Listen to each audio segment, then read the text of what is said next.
Llegar ajustado a la quincena no siempre tiene que ver con ganar poco. La regla famosa del 20% podría ayudar incluso a esas personas que sienten que no ganan demasiado. Está con nosotros el señor Alejandro Menas, especialista en inversión patrimonial, y nos va a dar algunas recomendaciones. Alejandro, ¿por qué la regla del 20% funciona incluso para familias con ingresos limitados? Buenos días. Buenos días.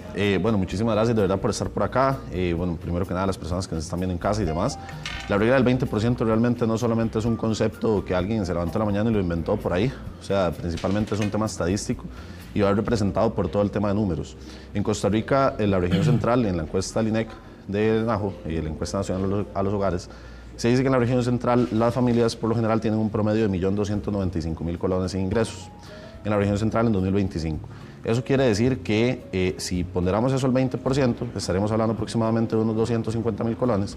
Ese 20% significa que tenemos que sacar siempre una parte para emergencias y poder afrontar temas como deudas, amortizaciones y demás de capital, y la otra parte se invierte.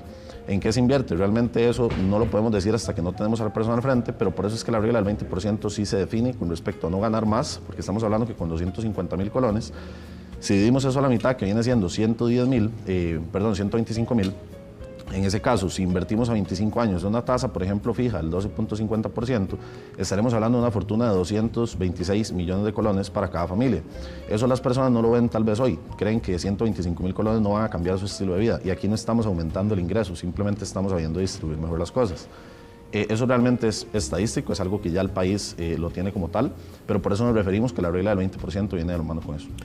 ¿Cómo entonces se aplica en la vida real ese término de guardar primero y gastar después? Eso viene, de hecho, con un concepto de la psicología conductual. Aquí no hablamos tanto como de tal vez lo que nos gustaría obtener de la gente, sino lo que realmente sucede. Vamos a ver, la psicología conductual hay un concepto que se llama la metacognición, que es básicamente cuando nosotros dejamos de, o sea, básicamente pensamos y luego actuamos. Eso es, por ejemplo, cuando estamos entendiendo, por ejemplo, no sé, pelear en la calle, agarrarse en un bar, ese tipo de cosas, primero las pensamos y luego actuamos. Entonces, las personas por lo general, antes de entrar en ese gasto, lo que hacen es pensar principalmente en, ok, vamos a gastar y luego vamos a ahorrar. Es totalmente al revés.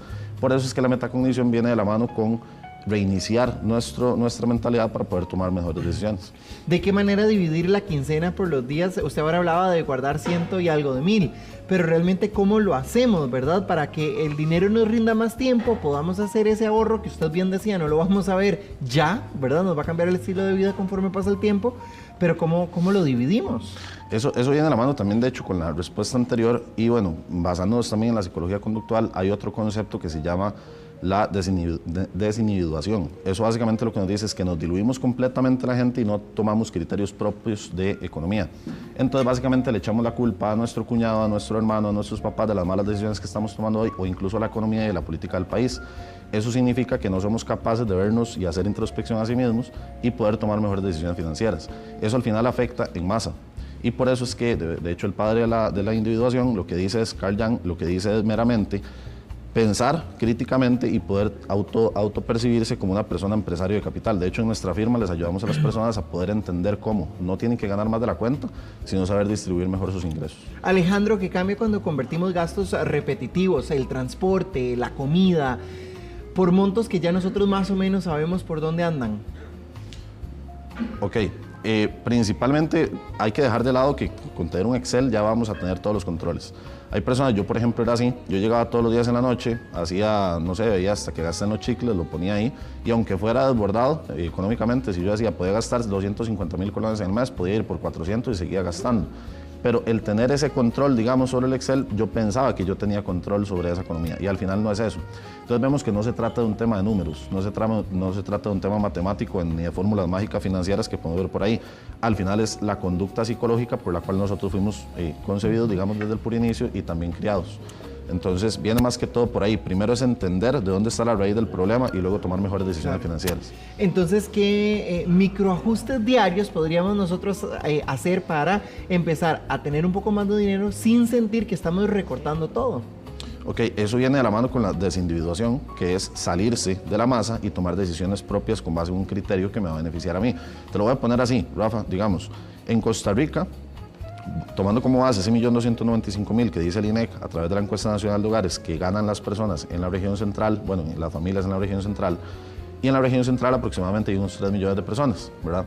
Eso, sacándolo a que cada familia tiene en promedio 3.2 personas, digamos que 3 en este caso, serían unas 950.000 familias. Entonces, si partimos de ese hecho, estamos hablando que 950.000 familias invierten esos 125.000 colones a 25 años, estaremos hablando de una fortuna de país, que eso sí mueve el ciclo económico, de 226 billones. ¿Vos sabes cuánto es la deuda externa que tiene en este momento el país? Digamos, o nunca... No, por supuesto, pero ¿en qué va a influir la cantidad de dinero que tenga la gente en... ¿verdad? En la deuda, porque al fin y al cabo es el capital personal y cada quien verá en qué lo invierte. Sí influye, porque al final el ciclo económico tiene que ver con el consumidor le da feedback al gobierno para que ponga las tasas políticas monetarias y el gobierno le dice al Banco Central cuál es la moneda que tiene que emitir. Entonces al final nuestro comportamiento, el comportamiento de todas las personas que estamos por acá, sí influye realmente en una finanza personal. ¿Qué importancia tiene entonces revisar, por ejemplo, los movimientos de su tarjeta o de su dinero cada noche para mantener, digamos, ese control financiero o ese Excel que usted recomienda?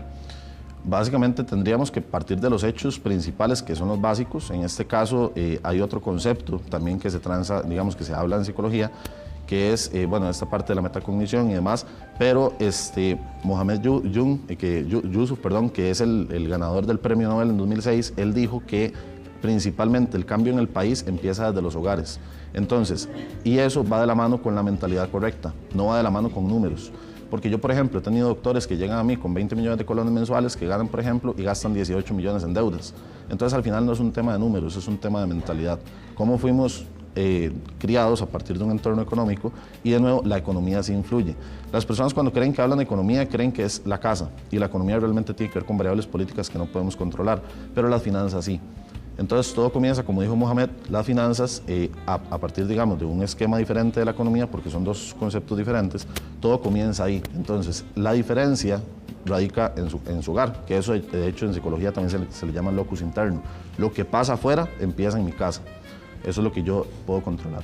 Entonces, ¿por qué las personas creen que, o suelen decir, es que no alcanza, ¿verdad? No me está alcanzando la quincena, no me está alcanzando los que ganan por mes, cuando realmente el problema es la organización de ingresos? Ahí principalmente hay que ver el esquema de deudas que tengan estas personas, porque si son demasiado altas, por supuesto que no van a tener esa capacidad de inversión ideal de la regla del 20%, que estamos hablando desde el inicio, pero ahí por lo general lo que tenemos que ver primero es la capacidad de deudas, qué tan en la capacidad estamos nosotros de llegar a negociar con el banco. Las personas creen que llamar al banco por el call center y decirles que ocupamos un refinanciamiento ya es negociar con ellos. Eso realmente está mal, o sea, tenemos que saber cómo negociar con el banco y bajar la tasa de interés que nos está comiendo el flujo monetario alrededor de 20 años. ¿Cómo se negocia eso con el banco entonces? Principalmente tenemos que hacer un margen de proyecciones para poderles dar a entender a ellos cómo es que yo realmente voy a pagar. Entonces, cuando usted llega en este caso con un gerente o en este caso con el departamento de crédito, tiene que darles a entender y tiene que ir a venderse de una manera correcta para decirles por qué tienen que confiar en que usted sí va a pagar ese rendimiento. Y a partir de ahí, bueno, incluso hay otro concepto también, que es la ley concursal en Costa Rica, le va a permitir a las personas que ya están embargadas y personas que realmente ya tienen todos los días a los bancos llamándole de todo lado, a poder poner a todos los acreedores en una mesa de negociación y poder renegociar tasas más a la baja. Entonces, al final, eso sí mancha su récord crediticio a 4 años, pero realmente le da estabilidad financiera por esos 4 años y puede construir patrimonio en esos 4 años. Entonces, al final, el crédito tampoco se vuelve como imprescindible. Alejandro Mina es especialista en inversión patrimonial, quien nos dio estas recomendaciones. Muchas gracias, muy amable. Gracias.